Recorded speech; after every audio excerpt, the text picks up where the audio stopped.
Hey people, so this is my little superstar, and I'm letting him sit here because I don't know, it's this little guy escapes from this enclosure.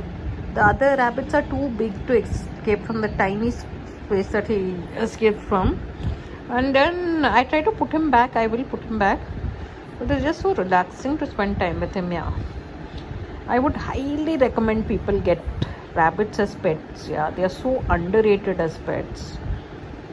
Actually, I have 4 rabbits. I can't imagine keeping 4 of any other species. Like, I think dogs, 4 dogs, or even 4 cats can be very expensive to keep. But rabbits, it's like 4, like you know, they are my little what is it called? Uh, Composite machines,